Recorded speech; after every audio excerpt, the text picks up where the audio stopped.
Na aula de hoje daremos continuidade aos conceitos vistos na nossa última aula, referentes a aplicações da lei de Gauss para obter a intensidade e a direção do campo elétrico gerado por uma distribuição de carga, nesse caso específico, uma distribuição de carga que possui uma simetria esférica, mas é o que conhece-se na literatura como sendo uma esfera oca. Nesse caso, é difícil representar uma esfera sólida, mas que tem por dentro um buraco. Nessa situação, há uma esfera gigante, uma esfera cujo raio é caracterizado ou denotado pela letra RB, o raio externo, e tem um buraco na parte interna, o que faz que a própria esfera seja oca. Um buraco esférico concêntrico à própria esfera, cujo tamanho caracterizado pela letra RA. E no restante da esfera há uma distribuição uniforme de carga, caracterizada pela letra Q minúscula. E com base nessa definição de uma esfera oca carregada uniformemente, ou carregada eletricamente, com uma distribuição de carga uniforme, podemos definir e poder-se definir justamente, a partir dessa noção, como poder calcular o campo elétrico em um ponto qualquer que seja, na região interna à própria distribuição, entre um raio maior que zero e menor que RA. Como poder determinar o campo elétrico gerado por essa distribuição nessa região interna? Então, para aquilo podemos supor que existe uma superfície gaussiana, ou uma superfície fechada, que passa justamente por esse ponto, mas que essa superfície reproduza a assimetria que a própria distribuição de carga esférica possui. Nesse caso, uma superfície esférica de raio R, do tamanho equivalente ou à distância da qual acha-se o ponto de observação ou de medida em relação à origem, seria o necessário para poder aplicar a lei de Gauss. E se diz que o volume dessa esfera podemos expressá-lo justamente como sendo o volume de uma esfera de raio RB, onde expressa-se como 4/3 de π vezes o raio RB ao cubo, e ao cubo faz alusão a unidades de volume com unidades de comprimento. A terceira potência são unidades de volume, menos o volume de uma esfera de tamanho RA, ou seja, uma esfera grande, e posteriormente removendo o buraco, ou removendo uma esfera de raio RA para que resulte nessa esfera oca, cujo raio interno é o raio RA. E com base nessa definição podemos ainda assim simplificar a expressão para dizer que o elemento comum, o termo comum, podemos deixá-lo em evidência, 4/3 de π, e portanto será a diferença dos cubos dos raios maior e menor. E dessa forma expressa-se muito mais simples o volume dessa esfera ou desse caroço esférico. E com base nesse volume, pode-se dizer que se a carga está distribuída uniformemente em torno do seu volume, então existe uma distribuição homogênea de carga, caracterizada por essa densidade volumétrica de carga, cujas unidades são coulombs por metro cúbico, ou coulombs por unidades de comprimento à terceira potência. Lembrando-lhes que no Sistema Internacional de Unidades, o comprimento, a unidade básica, é o metro, ou seja, coulombs por metro cúbico. E mediante essa definição da densidade volumétrica de carga, para esse caso particular de uma esfera oca, podemos calcular e aplicar a lei de Gauss para determinar o campo elétrico na região interna, cujo raio ou cuja posição é cuja posição é menor que o raio interno. Mas para aquilo podemos começar analisando o fluxo que passa por essa superfície, com base no raciocínio que tínhamos feito nas aulas anteriores. E o fluxo que passa por essa superfície fechada, essa integração de sendo alusiva a uma superfície fechada, associada ao campo elétrico, que deveria, com base nessa observação de simetria, um campo elétrico de ser paralelo a qualquer diferencial de área que pertence a essa superfície esférica, de raio R minúsculo. Mas observa-se que não há fluxo, pelo fato que, com base à lei de Gauss, se diz que justamente é a razão entre a carga contida dividido por ε0, mas não existe carga elétrica abrangida por essa superfície fechada. Portanto,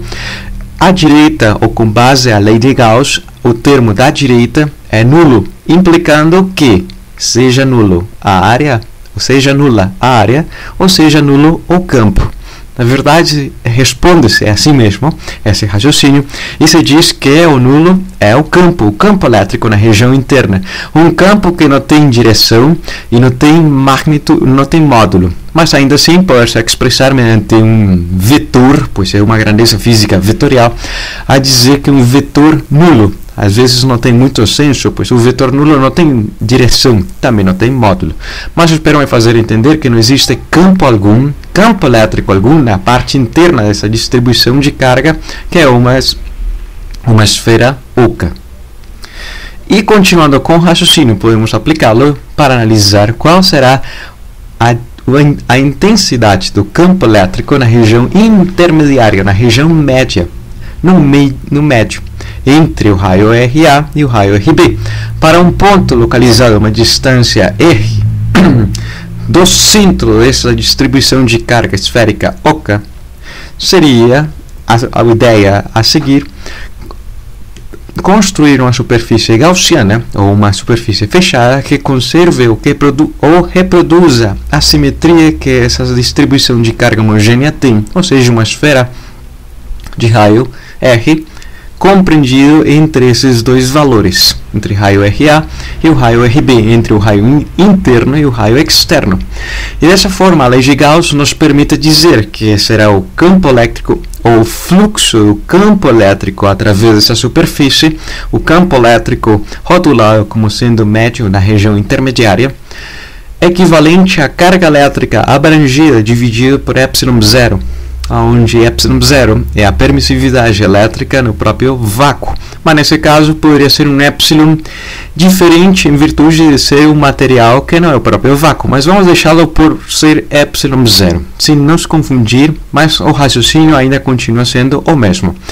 E portanto, a carga elétrica abrangida será equivalente a uma fração do volume que está sendo abrangido por essa superfície fechada, mas não é o volume completo, é uma fração desse volume que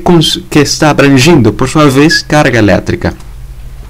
Ou seja, que à direita, se substituirmos a densidade volumétrica de carga, a carga dividido pelo volume, vezes o volume abrangido por essa superfície esférica de raio R, minúsculo, teria-se esse termo no numerador equivalente ao volume abrangido por uma superfície esférica de raio R minúsculo ao cubo, menos o pedaço que não está abrangindo nada, justamente esse buraco de raio RA. Então esse buraco haverá que subtraí-lo. E com base a essa escrita, podemos simplificar os termos comuns, 4/3 vezes π, 4/3 vezes π, e ao mesmo tempo dizer que o campo elétrico em relação ao diferencial de área são dois vetores paralelos e, portanto, será o módulo do campo vezes o módulo do diferencial de área vezes o cosseno do ângulo entre si, mas sendo dois vetores paralelos, o ângulo entre si é 0 graus, ou 0 radianos, e o cosseno desse valor é exatamente 1, a unidade. Portanto, não se escreve. E o processo de integração simplifica-se bastante, pois o diferencial de área de uma superfície esférica levará a expressar a área completa dessa superfície esférica, 4 vezes π vezes o raio ao quadrado. Superfície, metros quadrados. Portanto, o comprimento à segunda potência. E à direita, uma vez simplificando, tem-se esse fracionário. E por último, poder-se expressar o campo elétrico nessa região média, o campo elétrico vetor, sabendo que o diferencial de área e o campo elétrico são paralelos e é radialmente para fora. O módulo desse campo elétrico é o resultado mais importante a partir dessa conta que não se fez uma integração rigorosa, simplesmente pela definição e pelos fatos simétricos. O campo elétrico será proporcional à constante elétrica, 1 dividido 4πε0, vezes a carga total, dividido pelo raio ao quadrado, mas também depende do ponto de observação ao cubo e tem essas constantes associadas ao raio interior e ao raio externo. Com base a esse termo, a esse resultado eruptivo, podemos calcular em uma região externa justamente dessa distribuição de carga esférica. Então, uma distância R maior que RB passará uma superfície gaussiana que reproduza justamente a simetria dessa esfera, ou uma esfera de raio R maior que RB, o raio externo. Aplicando a lei de Gauss, teria-se que analisar o fluxo completo que passa por essa superfície, equivalente à carga contida dividido por ε0. Mas nesse caso a carga contida é a carga total, abrange-se, a própria superfície abrange a distribuição esférica de carga, por mais que seja uma esfera oca, mas está sendo abrangida por completo, ou seja, que a carga completa é Q minúsculo. E o campo, mais uma vez, o campo elétrico em relação a essa distribuição, a essa superfície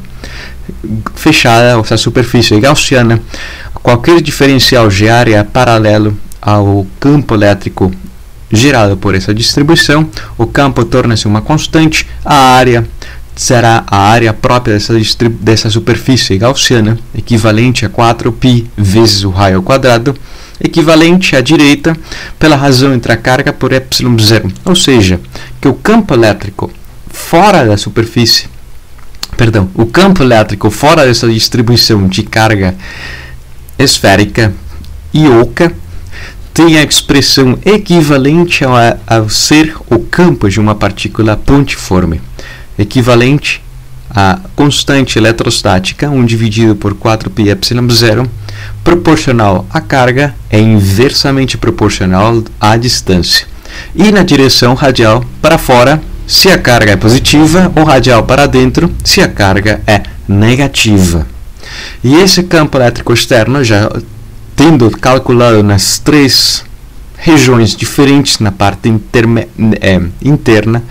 intermédia e externa, podemos resumi-lo justamente a dizer que na parte interna não existe campo elétrico algum, por completo, não existe, nulo, não tem uma interação, não tem uma forma de criar-se um campo quando não está se abrangindo carga elétrica. Mas também poderia ser analisado de outra forma, mais rigorosa. Qualquer contribuição de campo elétrico, seja não no centro, seja em outro ponto fora do centro, mas estando na região interna, ele apresentará uma contribuição muito intensa dos pontos que estão próximos a esse ponto de observação, muito intensa, mas poucos, e muitos fracos, mas bastantes, do restante de pontos que pertencem nessa superfície interna da distribuição de carga esférica com esse buraco de ser oca. Na região intermediária, o campo aumenta proporcional à distância, mas tem um comportamento que é proporcional à distância, não se sabe qual potência, pois não é uma linha reta, mas aumenta proporcional à distância até atingir o seu máximo valor, que é justamente quando chega ao ponto de observação, ser equivalente ao raio RB, criando a maior intensidade do campo elétrico possível sobre a superfície dessa distribuição esférica de carga oca. E fora dessa distribuição, o campo comporta-se idêntico, o campo elétrico geral comporta-se idêntico ao campo criado por uma partícula pontiforme, cujo comportamento é inversamente proporcional à distância, ou seja, que dobrando a distância RB, terá justamente o valor da metade, mas nesse caso é um pouco diferente, porque se diminui com relação à distância, mas também há que observar que será ao quadrado dessa distância, ou seja, dobra a distância, divide-se por 4 a intensidade do próprio campo, mais uma vez reproduzindo o mesmo comportamento de uma partícula pontiforme, triplicando a distância, nesse caso o raio RB, nonifica-se, ou será o nono, da intensidade que tem sobre a superfície da esfera oca. Se me faço entender, com base a esse raciocínio, finalizamos a aula de hoje e finalizamos por completo o tópico da lei de Gauss para determinar o campo elétrico em distribuições de carga contínua, de carga elétrica contínua, que possuem simetria, seja simetria linear, simetria plana, simetria retangular, simetria esférica ou outras classes de simetria, mas ainda se é que considerar essas e avaliá-las, quão difícil e quão fácil poderia ser o seu raciocínio. Então, finalizamos e nos veremos no